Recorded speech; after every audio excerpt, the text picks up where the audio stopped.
Assalamualaikum warahmatullahi wabarakatuh. Berjumpa lagi bersama saya, Suhermanto, dalam mata kuliah belajar online entomologi, prodi sanitasi, program sarjana terapan. Ananda, mahasiswa semester 1 yang berbahagia. Pada kesempatan sesi keempat ini, saya akan menjelaskan tentang identifikasi dari nyamuk genus Culex. Seperti nyamuk-nyamuk yang lain, nyamuk Culex juga memiliki banyak spesies. Namun dari sekian banyak spesies tersebut, tidak semuanya kita pelajari. Yang kita pelajari nyamuk dari lapangan yang berhasil kita temukan, akan kita identifikasi. Namun kita akan lebih memfokuskan pada spesies yang sudah terkonfirmasi sebagai vektor. Vektornya ada Culex itu sebagai vektor filariasis dan juga dapat bertindak sebagai vektor penyakit Japanese encephalitis. Nyamuk dari genus Culex juga mempunyai metamorfosis yang sempurna seperti dari genus nyamuk-nyamuk lainnya. Dia mempunyai kemiripan dalam beristirahat, larvanya mempunyai kemiripan dalam beristirahat, sifatnya terlihat menggantung dengan nyamuk Aedes. Jadi kalau nyamuk Culex dan nyamuk Aedes, larvanya di dalam akhir pada posisi istirahat mengambil oksigen, dia sama-sama menggantung.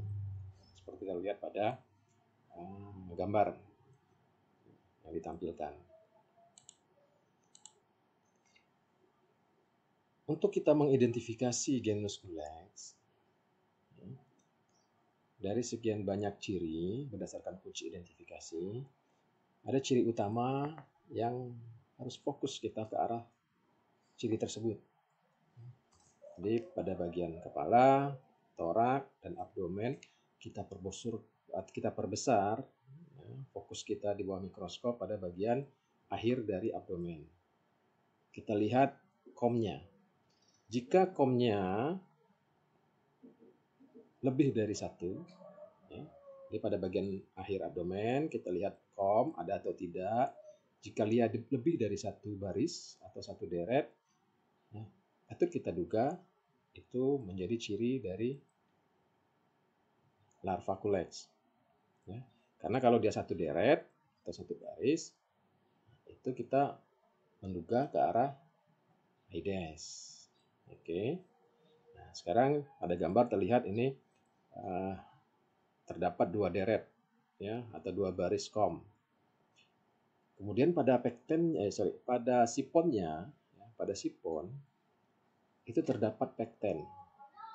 Setelah pekten akan terdapat tuf.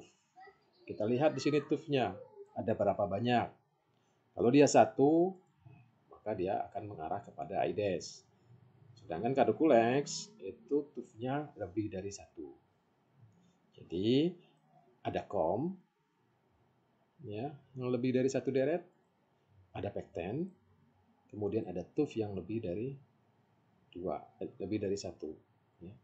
Mau 2, mau 3, dan seterusnya. Jelas dia lebih dari satu. Maka patut kita duga itu adalah larva dari genus Culex. Namun untuk lebih meyakinkan kita, maka larva Culex itu memiliki akus. Jadi tidak cukup hanya kom, pekten, dan tuf. Kita cari pada pangkal sipon apakah terdapat akus atau tidak. Jika terdapat akus, maka kita sangat meyakini bahwa larva yang kita identifikasi adalah larva dari genus Culex.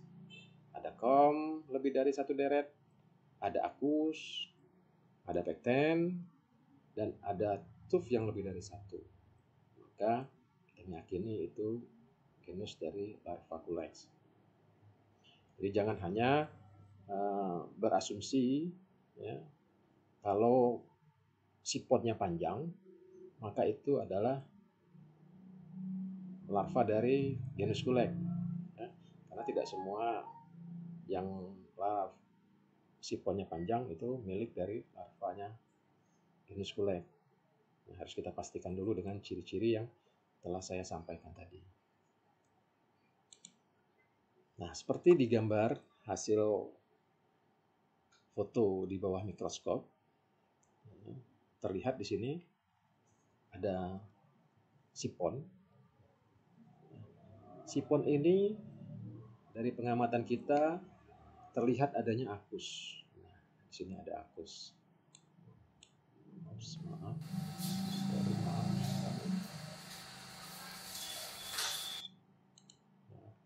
Nah, pada ini terlihat adanya akus. Ya, pada sipon ini terlihat ada akus di sini. Kemudian ada pekten. Nah, setelah pekten terdapat tuf. Ada berapa? 1, ada 2, ada 3. Maka dengan ini kita pastikan bahwa ini adalah larva dari genus Culex. Kemudian komnya yang mana? Nah, ini memang gambarnya tidak begitu bagus ya. Jadi karena kondisi kita di bawah mikroskop itu tidak seperti yang gambar yang kita lihat di buku ataupun di modul-modul ya. Nah, ini kom ada satu deret, di sini ada deret kedua, ini ada 1 deret, ada 2 deret. Inilah komnya ya, karena kita lebih fokus ke sipon, pembesarannya kita tidak diarahkan ke dalam kom. Ini adalah komnya. Nah, ini kita coba ya. Jadi melihat itu secara utuh, mulai dari kepala ya. Jadi kita lihat larvanya dari kepala, harus tahu yang mana kepala, yang mana torak, yang mana abdomen ya. Sehingga kita fokus nanti di abdomen paling akhir. Jadi kalau udah tahu ya boleh langsung menuju pada sipon. Langsung kita menuju pada sipon untuk mulai mencari mengidentifikasi ciri-ciri utama. Di sini terlihat adanya akus. Terlihat jelas, di sini terdapat akus. Kemudian di sini setelah akus, ya, akus ini bisa di posisi sudut kiri ataupun di sudut kanan atau bahkan mungkin di tengah. Ya. Tergantung dari spesies Culex yang kita identifikasi. Jadi tidak mesti harus di posisi sebelah kiri, tidak mesti harus di posisi sebelah kanan. Setelah akus, kita lihat adanya di sini pekten. Ini ada pekten ya, duri. Duri di sini ada duri, ada pekten. Kemudian ada tuf, ada 1, ada 2, ada 3. Ya, ada 3 tuf. Maka kita bisa menyimpulkan bahwa ini adalah larva dari genus Culex. Nah, selanjutnya kita masuk ke nyamuknya.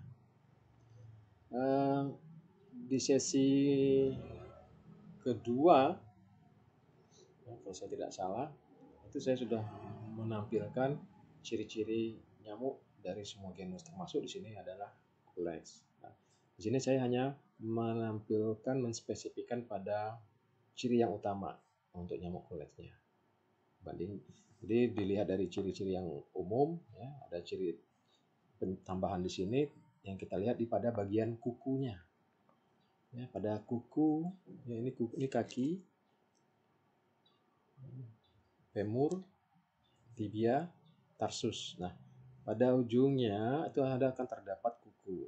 Nah, pada kukunya ya ada polifili. Ya. Jadi pada kukunya itu terdapat polifili, terutama pada bagian kaki belakang. Jadi kakinya itu ada 3, bagian depan, bagian tengah, bagian belakang, ya, sepasang-sepasang. Jadi pada kukunya itu terdapat fili-fili semuanya, terutama pada bagian belakang. Ya, seperti ini ada fili-filinya. Jadi ada ditutupin ini foto warna di sini ada fili-fili di sini. Oke, ya. Kemudian dari palpi dan proboscis, ya tidak sama panjang. Ini hampir sama dengan aedes. Hanya saja aedesnya dia pada bagian tubuhnya nanti belang-belang. Pada antenanya ruas-ruasnya pendek, ya. Ruas-ruas antena ini pendek, tidak panjang. Kemudian pada kaki itu kakinya gelap, tidak ada band atau corak gelang putih seperti pada nyamuk Aedes. Ya. Ini pada bagian torak dia tidak mempunyai respirakular. Kemudian tempat perkembangbiakan. Tempat perkembangbiakan kulek itu bisa di kolam atau sungai kecil atau rawa atau selokan, ya. Dia bisa di kolam, bisa di selokan seperti ini. Yang airnya alirannya tidak begitu kencang, ya, tidak begitu kencang dia alirannya. Bahkan dia di perairan yang kotor, ya, kalau kita comberan lah kita katakan, ya, dia bisa menjadi tempat perkembangbiakan untuk nyamuk Culex ini. Seperti selokan yang tergenang. Jadi umumnya dia bedanya dengan Aedes. Kalau Aedes dia yang airnya tidak kontak langsung dengan tanah. Jadi kalau Culex, ya, dia bisa yang kontak langsung dengan tanah, dia malah tidak jadi masalah. Bahkan di air kotor pun dia juga tidak masalah. Itu yang untuk Culex. Oke, coba nanti kita lihat bagaimana nyamuk dari genus Culex ini.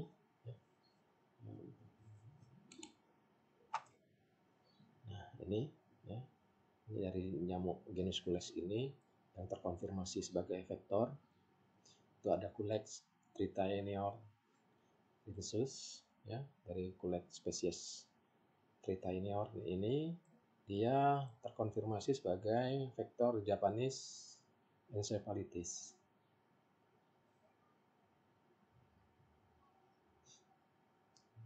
Tempat perindukannya ada di kolam, ada di sungai-sungai kecil, rawa. Bagaimana dengan Culex quinquefasciatus? Nah, ini dia terkonfirmasi sebagai vektor filariasis. Ya. Jadi ada 2 spesies Culex ini, ya, dari banyak spesies, ya, yang dari literatur yang saya temuin ini terkonfirmasi sebagai vektor. Jadi ini akan kita lebih perdalam nanti di dalam praktek mengidentifikasi. Tapi tidak menutup kemungkinan dari spesies lain yang kita temukan itu tetap akan kita identifikasi. Baik, sebelum saya akhiri, kita lihat dulu video berikut, ya, yang memperlihatkan bagaimana nyamuk dari genus Culex ini. This pest only needs a little deposit of water where to lay hundreds of eggs in just a few days.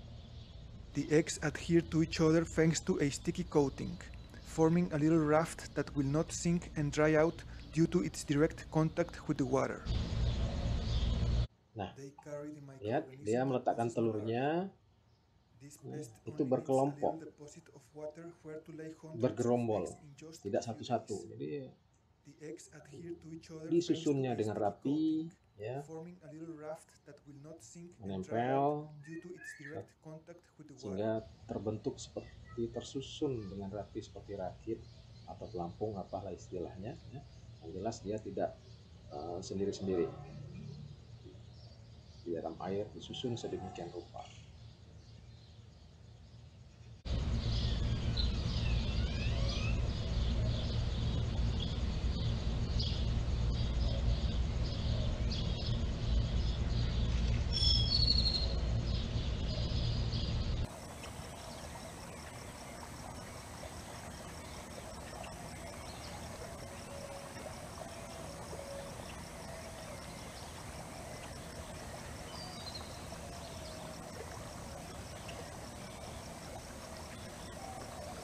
In any little pond, you may find many of these little rafts ready to release the next generation of this nefarious creature.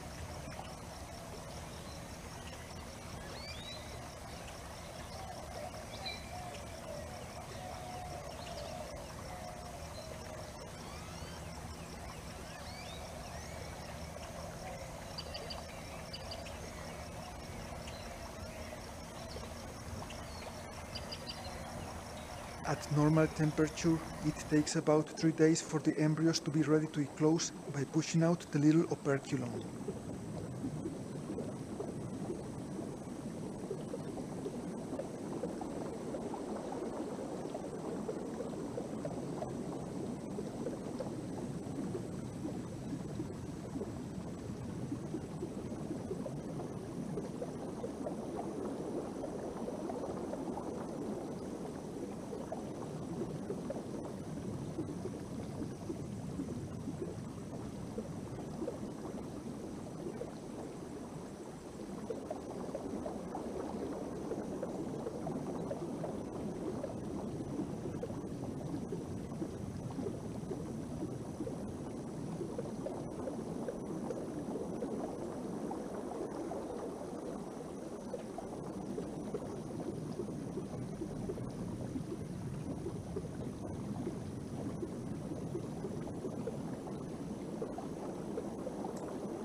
These little larvae are also known as wrigglers. At the slightest sign of danger, they will escape by fastly contorting its long body. They feed from any microscopic particle they can ingest. Dead organic material is a favorite. Baik, itu saja yang dapat saya jelaskan. Silakan berkomentar ataupun bertanya yang tidak dipahami untuk penjelasan lebih lanjut melalui WA, terutama WA Group, ya, nanti kita diskusikan. Demikian saya akhiri. Wabillahi taufiq wal hidayah. Wassalamualaikum warahmatullahi wabarakatuh.